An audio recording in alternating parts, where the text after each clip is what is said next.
નમસ્કાર દર્શક મિત્રો, મંગલાચરણની સવારની શરૂઆતની સકારાત્મક સફરમાં આપ સૌનું સ્વાગત છે.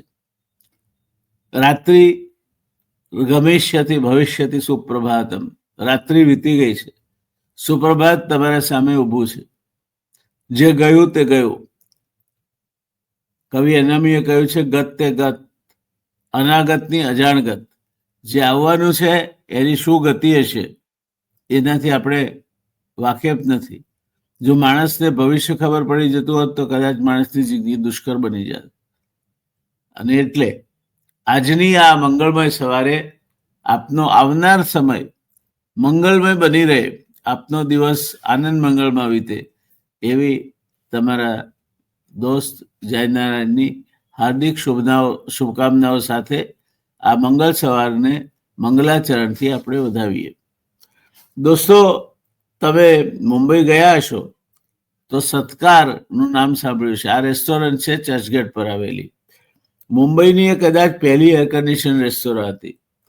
એ વખતે ઓબરોય હોટલનો પાયો નખાતો હતો. અને હું આ અધિકારપૂર્વક એટલા માટે કહું છું કે ઓબરોય હોટલનો પાયો નખાતો હતો ત્યારે હું આઈઆઈટી મુંબઈમાં ભણતો હતો. અને એ પાયો દરિયા કિનારે કોઈ પણ મકાનનો નાખવો હોય ત્યારે એને પહેલા બેન્ટોનાઇટ વોલથી પાણી દરિયાનું અંદર ના આવી જાય ભરતી વખતે, તે રીતે સુરક્ષિત કરીને એને પાયાનું કામ કરવું પડે છે. આટલી જટિલ પ્રક્રિયા છે અને આ પ્રક્રિયા કઈ રીતે થાય છે તે માટે તાલીમ લેવા માટે મને આ જગ્યાએ મોકલવામાં આવ્યો હતો. એટલે મને એનો પહેલો અનુભવ છે. તે વખતે ઓબરોય હોટલનો પાયો નખાતો હતો. રાયબહાદુર ઓબરોય એ કામ જોવા આવતા હતા. એક દિવસ એમણે કોઈ માણસને સિક્યોરિટી ગાર્ડ સાથે રકઝક કરતો જોયો. લેંઘો, બુશર્ટ, ટોપી અને પગમાં ચપ્પલ. એક સામાન્ય મહારાષ્ટ્રીયન જેવો એનો પહેરવેશ હતો. ઓબરોય શેઠે સિક્યોરિટી ગાર્ડને બોલાવીને પૂછ્યું કે આ માણસ કેમ દલીલો કરી રહ્યો છે. ત્યારે એમને જાણવા મળ્યું કે પેલો માણસ તેમને મળવા માંગે છે. ઓબેરોયે કહ્યું, આવવા દો એને. આ માણસ ઓબેરોય સામે આવીને અદબ પાડીને ઊભો રહે છે. રાયબહાદુર એમને પૂછે છે, કોણ છે ભાઈ તું? પેલા માણસે કહ્યું, હું પણ તમારા જેવો એક હોટલવાળો છું. મુંબઈમાં મારી પહેલી એર કન્ડિશન હોટલ છે. ઓબેરોય શેઠને કંઈ સમજણ ના પડી કે મુંબઈની આ પહેલી એર કન્ડિશન હોટલ એટલે કઈ, તો પછી તાજમહાલ શું હતી? એમણે સત્કારનું નામ નથી સાંભળ્યું.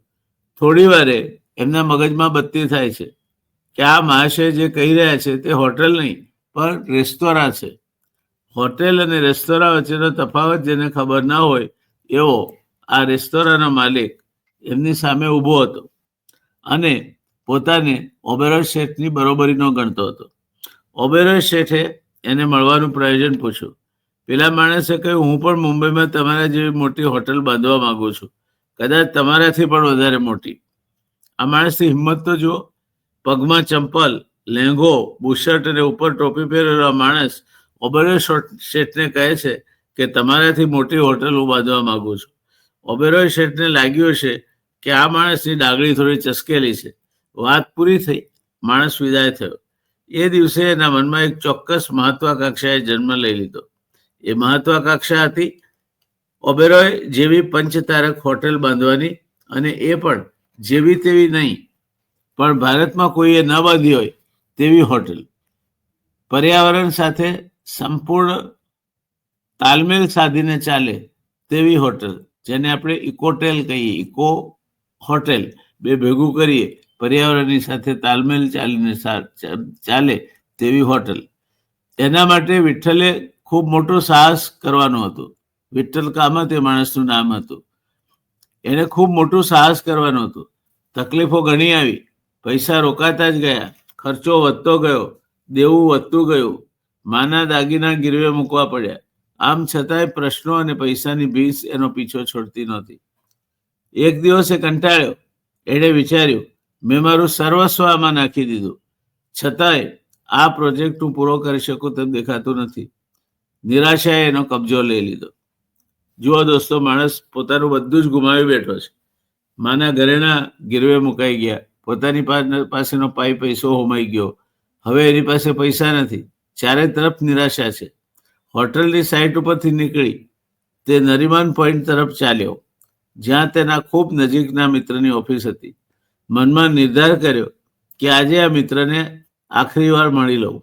આ દુનિયામાં જીવવાથી વધારે પ્રશ્નો ઊભા થશે, એના કરતાં હવે આ દુનિયાને અલવિદા કહી દઉં. એના મનમાં આપઘાતનો આખો પ્લાન આકાર લઈ ચૂક્યો હતો. એ પેલા મિત્રની ઓફિસમાં પહોંચે છે.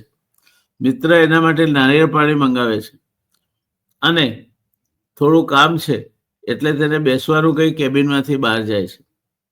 આ માણસને લાગે છે કે આ છેલ્લું નારિયેળ પાણી છે. દુનિયાને તો આપણે અલવિદા કહેવાની છે, તો પછી ટેસ્ટથી શા માટે ન પીએ? એ ઊભો થયો. કેબિનની બારીના કાચમાંથી નરીમાન પોઈન્ટનો દરિયો દેખાતો હતો. સૂર્ય અસ્તાચળ પડી જઈ રહ્યો હતો. તેનો સૂર્ય પણ આ જ રીતે કદાચ અસ્ત થવાનો હતો. ત્યાં એની નજર સામે કોર્પોરેશન બેંકના 23મા માળેથી પાટિયા પર લટકીને રંગકામ કરતા એક મજૂર પર પડી. એકાએક એના મનમાં વિચાર સ્ફુરે છે, અરે આ માણસ કેટલું જોખમ લઈ રહ્યો છે, જો ત્યાંથી નીચે પડે તો ભૂક્કા બોલી જાય. અને એના મનમાં વિચાર સ્ફુરે છે કે એક દિવસની રોજી રળવા માટે આ માણસ જાનનું જોખમ લઈને કામ કરે છે. હું તો મારા આખા જીવનનું સપનું સિદ્ધ કરવા નીકળ્યું છું, એમાંથી ભાગી છૂટવાનો વિચાર કેમ કરી શકાય? મુશ્કેલીઓથી ભાગી છૂટવા આપઘાત કરવાનો નબળો વિચાર મારા મનમાં કેમ આવે છે? અને તે આપઘાતના વિચારમાંથી પાછો વળી જાય છે. પેલો મિત્ર પાછો આવે છે અને પૂછે છે કે બોલ, શું હતું? કેમ અચાનક આવવું પડ્યું? જવાબમાં પેલો માણસ કહે છે, બસ કાંઈ નહીં, હું જાઉં છું, મારે ઘણું કામ છે. હું જે કામ માટે આવ્યો હતો તે પતી ગયું. મને મારો ગુરુ મળી ગયો છે. એનો ગુરુ હતો પેલો રંગકામ કરનારો રંગારો. નિરાશામાં, હતાશાની પળોમાં ક્યારેક નબળા વિચારો મનનો કાબુ લઈ લે છે. ત્યારે આપણે એ નથી વિચારતા કે આપણા કરતાં પણ વધુ જોખમ લઈને, આપણા કરતાં પણ વધુ મુશ્કેલીઓ વેઠીને, આપણા કરતાં પણ વધુ વિકટ પરિસ્થિતિમાં ઘણા લોકો કામ કરે છે. મુશ્કેલીઓથી ભાગી છૂટવાથી એનો ઉકેલ નથી મળતો. દોસ્તો, પેલો માણસ પાછો વળ્યો અને સાન્તાક્રુઝમાં દેશને ગૌરવ અપાવે એવી દુનિયાની પ્રથમ પર્યાવરણ મિત્ર ઇકોટેલ હોટલ ઓર્કિડનું નિર્માણ કર્યું. વિઠ્ઠલ વેંકટેશ કામત જે આપઘાત કરવા નીકળ્યો હતો, તે આજે IIM જેવી અનેક સંસ્થાઓમાં સફળ આંતરપ્રનર કઈ રીતે થવાય તે વિશે ભાષણો આપે છે. પોતાના જીવનનો અનુભવ વિદ્યાર્થીઓ સાથે વહેંચે છે. જીવનમાં હતાશા આવે ત્યારે યાદ રાખવા જેવું આ એક નામ છે, વિઠ્ઠલ વેંકટેશ કામત. એની પુસ્તક છે ગુજરાતીમાં ઇડલી, ઓર્કિડ અને આત્મબળ. આ અંગ્રેજી ટાઇટલ છે. ગુજરાતીમાં કદાચ એનું ટાઇટલ આ પ્રમાણે છે, ઓર્કિડ, આત્મબળ અને ઇડલી. તક મળે વાંચવા જેવું પુસ્તક છે. પણ આજે મારે તમને માત્ર એટલું જ કહેવું છે કે જીવનમાં હંમેશા હતાશા, નિરાશા ક્યાંક ને ક્યાંક, ક્યારેક ને ક્યારેક તો આવતી રહેવાની છે. તમે જે કામ હાથમાં લેશો તે બધું જ સફળ થાય તેવું બનવાનું નથી. ક્યારેક તમારા જિંદગીની મહત્વની એક વાતને લક્ષ્યાંક બનાવી તમે એ સિદ્ધ કરવા નીકળો છો, પણ એ સિદ્ધ થવાને બદલે બધા જ પાસા ઉલટા પડે છે, બધું જ ખોઈ બેસો છો. ત્યારે એ યાદ રાખજો કે હતાશ થઈને જિંદગીથી ભાગી છૂટવાથી કોઈ ફાયદો નથી. તમે તમારો જીવ ગુમાવશો અને આપઘાત કરવાથી તમારા પ્રશ્નો ઉકલી જશે તેમ માનતા હો તો એનાથી કદાચ તમારા પાછળના લોકો માટે વધારે પ્રશ્નો મૂકતા જશો. માટે જ્યારે જ્યારે આવી હતાશા આવે ત્યારે વિઠ્ઠલને સંભાળજો. સાવ હતાશ પરિસ્થિતિમાંથી આપઘાત કરવા નીકળેલો એ માણસ પોતાનું ધ્યેય સિદ્ધ કરવા માટે, મથામણ કરવા માટે પાછો વળે છે. એને એનો ગુરુ મળી જાય છે. પેલો કોર્પોરેશન બેંકના 23મા માળેથી લટકીને એની દિવાલને રંગતો રંગારો એનો ગુરુ બને છે કે જો એક દિવસની રોજી મેળવવા માટે માણસ પોતાના જાનને જોખમમાં મૂકી શકતો હોય તો જીવનની મહત્વાકાંક્ષા સિદ્ધ કરવા માટે બલિદાન આપવું પડે અને આખી એક હકારાત્મક પરિસ્થિતિ સર્જાય છે. વિઠ્ઠલ વેંકટેશ કામત